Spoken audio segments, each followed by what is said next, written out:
Hello बच्चों, चलिए प्रश्न को देखते हैं। प्रश्न दिया है, अंतः श्वसन को प्रारंभ करने के लिए निम्न में से कौन सा क्रम सही है। विकल्प हमारे पास दिए गए हैं, अब इसके अनुसार अपने को देखना है। तो इस प्रश्न की मुख्य अवधारणा को समझते हैं। मुख्य अवधारणा जो है, यह अंतः श्वसन की क्रियाविधि से संबंधित है। तो अगर हम बात करें अंतः श्वसन की क्रियाविधि में सबसे महत्वपूर्ण क्या होता है, तो अंतः श्वसन सबसे पहले हम बात करेंगे कि जो संकुचित होता है किसी चीज का, जैसे क्या देखेंगे, बाह्य इंटरकोस्टल पेशी यानी अंतरापश्चुक पेशी कहते हैं, का संकुचन पेशियों और उरोस्थि को उठाता है। तो जो पसलियां होती हैं इनके बीच की पेशी होती है, उसका सबसे पहले क्रियाविधि देखने को मिलता है। तो यानी सबसे पहले हम देखेंगे पहला सही है। उसके बाद दूसरे नंबर पे जो क्रियाविधि होती है उसके क्रम के बारे में हम बात करेंगे।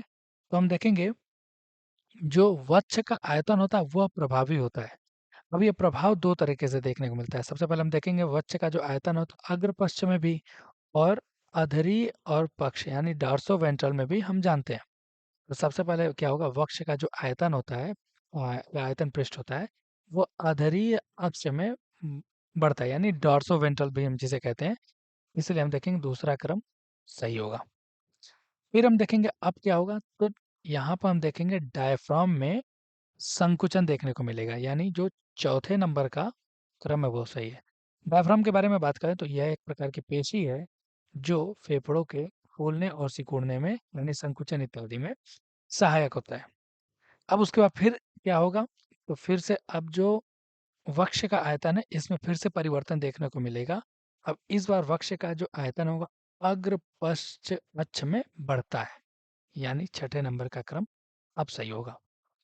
इसके बाद क्या होता है, तो जैसे यह प्रक्रिया हो जाती है तो फिर जाके जो अंतःफुफ्फुसीय दाब होता है वो क्या हो जाता है, घटता है।